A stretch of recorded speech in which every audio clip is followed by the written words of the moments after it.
So, whatever happened to that super classic superhero sci-fi comedy show from the early 1980s, The Greatest American Hero? Let's find out. Movies, music, and monsters. Danger, danger. Hey, my friends, Dan Monroe here, talking about movies, music, and monsters. Oh boy, The Greatest American Hero. You know, I remember watching this show back in the early 1980s, a bit, not really too much. I really wasn't into all that superhero stuff back in the day, but I was a big fan of Superman, so I thought, hey, give it a shot. And I remember thinking when I watched it, wait a minute, there's a spaceship. Is this sci-fi? There's some really intense storylines. Is this a drama? The stuff with the suit is really kind of goofy. Is this a comedy? Well, in short, yes it is. And I think one of the really cool things about the show, despite the fact that the premise was not only out of this world, but slightly ridiculous, the writers and the actors took it really seriously, which to me gave it a whole heck of a lot of credibility. Definitely setting it apart from other types of superhero shows back in the day. And there's a whole ton of really cool information on how the show got started and how and why it ended. So grab your alien spacecraft and your bright red superhero leotard and cape with a bucket of stale popcorn, and let's dive in. Look at what's happened to me. I can't believe it myself. Suddenly, I'm up on top of the world. You know, it should have been somebody else. Super huge thanks once again to master model builder James Small for providing a ton of useful photos and information about the show that I now get to share with all of you guys. Check out his incredible work at his website, smallartworks.ca, link in the description. Now, for those of you who have never seen The Greatest American Hero, it's essentially the far-out story of a mild-mannered high school special education teacher named Ralph Hinckley teamed up with a, at first, somewhat problematic FBI agent named Bill Maxwell, who are approached by an alien spacecraft bearing gifts, a superhero costume with instructions to be worn by Ralph with supervision by Bill to restore peace, justice, and the American way to the world until Ralph loses the instruction manual for the suit and all hilarity breaks loose. Not really. The first episode was really pretty darn dark. You're not kidding. And I recently rewatched the 2-hour premiere, and holy Jiminy Christmas, I had totally forgotten about how intense this show could be at times. I mean, the episode starts off with a high-speed chase, an FBI agent being brutally murdered by some wacko religious fanatics. Ralph's wife has left him and is in the process of taking his kid away.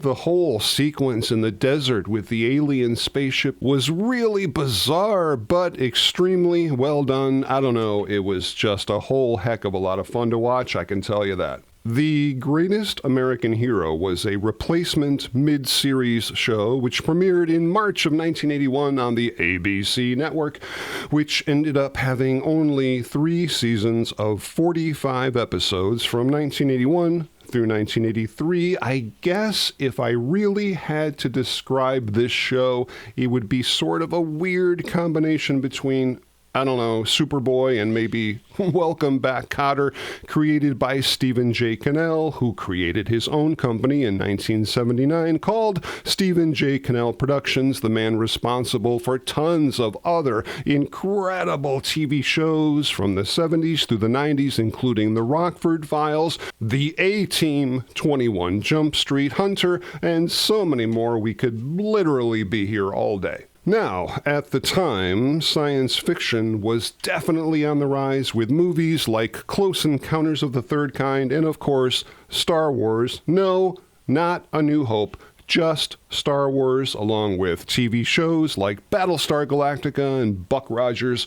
A competing network, CBS, had huge success with both Wonder Woman and The Incredible Hulk, so ABC wanted their own new show, gosh darn it, with a powerful superhero for an 8 o'clock p.m. time slot, which would be suitable for families and, more importantly, a younger audience. Now, Stephen J. Cannell agreed to create this show, but only on the condition that if he did it, the network would have to get out of the way and let him do things his way, which definitely included letting him have some fun with the story. Greatest American Hero was always considered a comedy.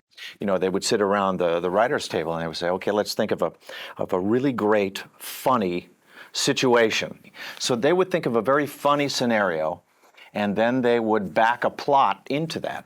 At least that's the way Stephen told it. One of the cool things that I absolutely loved about this show, and it was really quite different, was the fact that unlike all the other superheroes, which were powerful characters on their own, Ralph Hinckley was just a regular guy. All the power came from the suit, and that's where most of the quote-unquote comedy comes in, with Ralph trying to discover what powers the suit has, learning to control them since he has no clue what he's doing because he lost the instruction booklet. The cast of this show was absolutely phenomenal, with William Katt as Ralph, Connie Sellecca as his personal attorney turned girlfriend, and the unbelievably talented Robert Culp as Bill Maxwell, who I just loved watching in so many movies and TV shows over the years, including Matlock,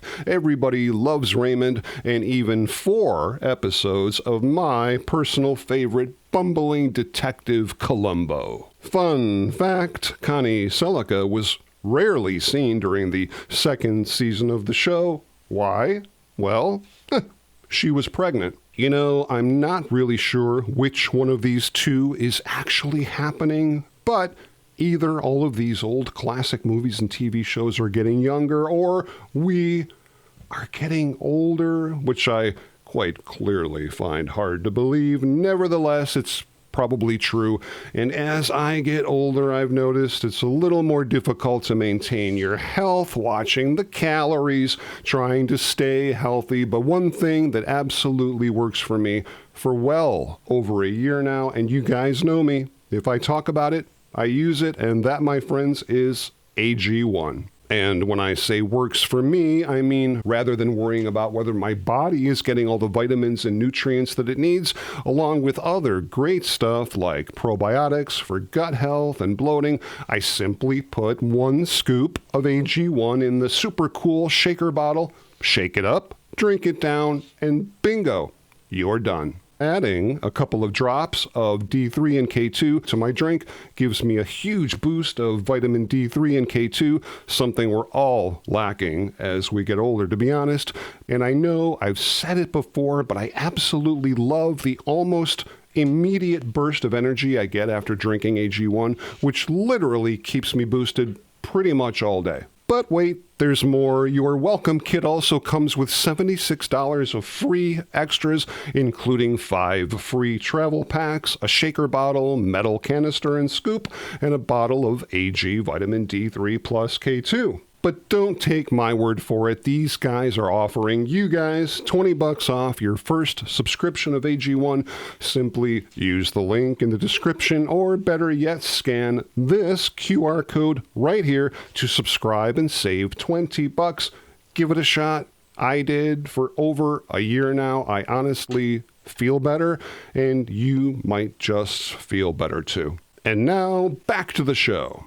Interesting, William Katt, who played Ralph, wasn't in the least bit interested in playing any kind of a superhero at all, because he thought that he would just end up being typecast for the rest of his life. But eventually, Stephen Cannell personally got him to accept the role, even though, and this is really kind of ironic, William Katt absolutely hated the superhero suit.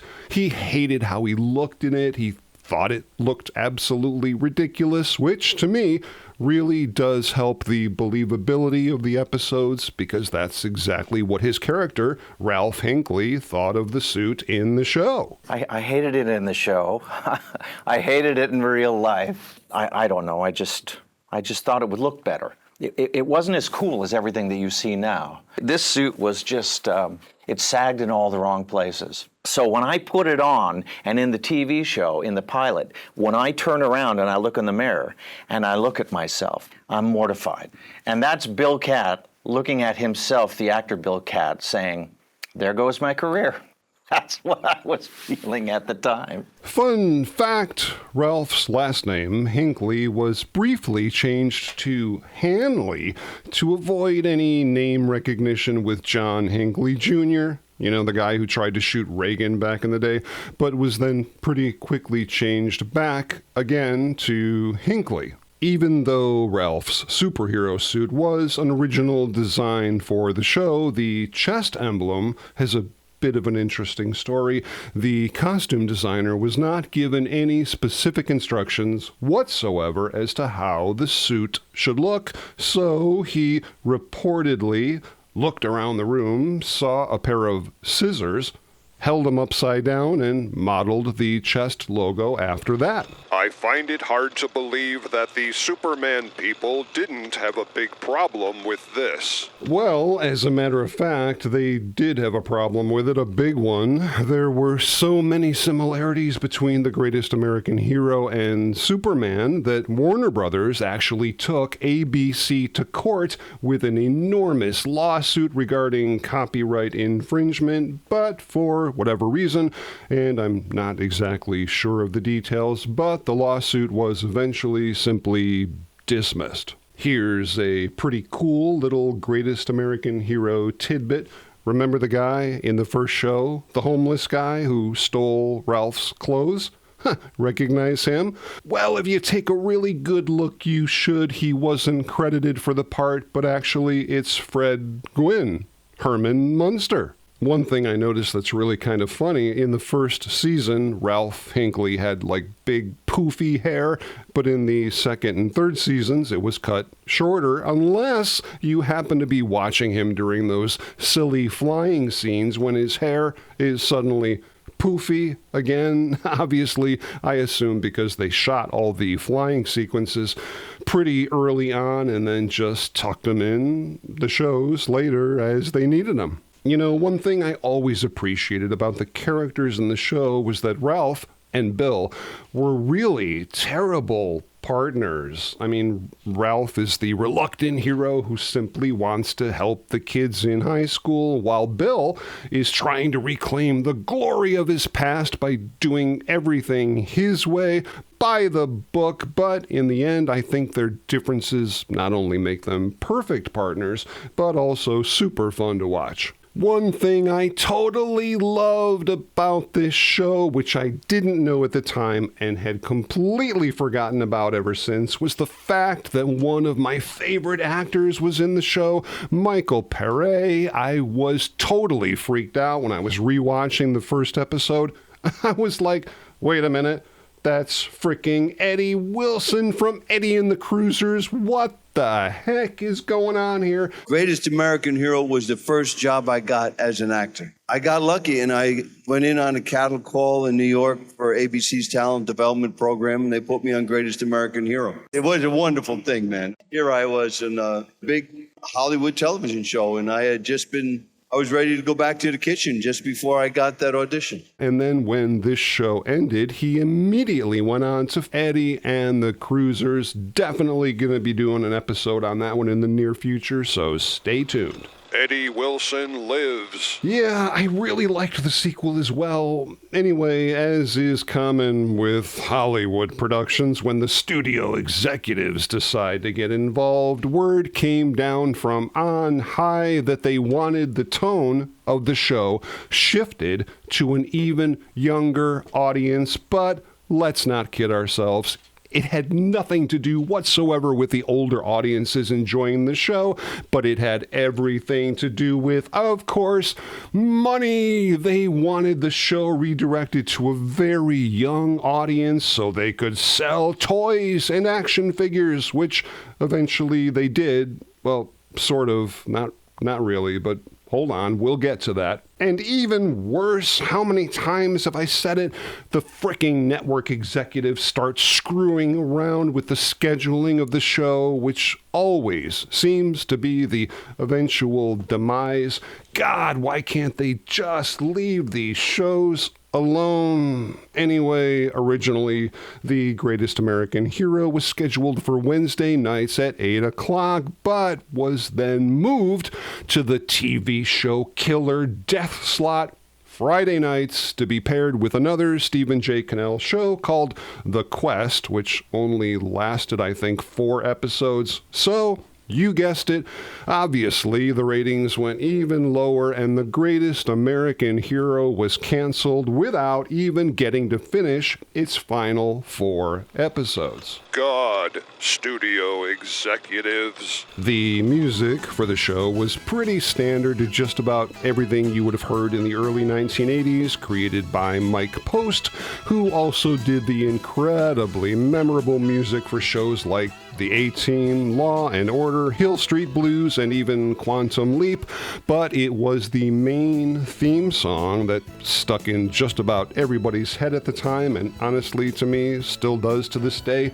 really was one of the most memorable things about the show. The single, Believe It or Not, sung by Joey Scarberry, was a huge seller and actually hit number 2 on the Billboard Top 100 in August of 1981. And what kid in the early 1980s didn't want to play with their very own Greatest American Hero toys? Well, unfortunately, nobody was able to. The Mego toy company, that was most famous for its Planet of the Apes and superhero lines, created a tiny playset including miniature figures of Ralph and Bill along with Pam's convertible, even though you didn't get Pam in the set.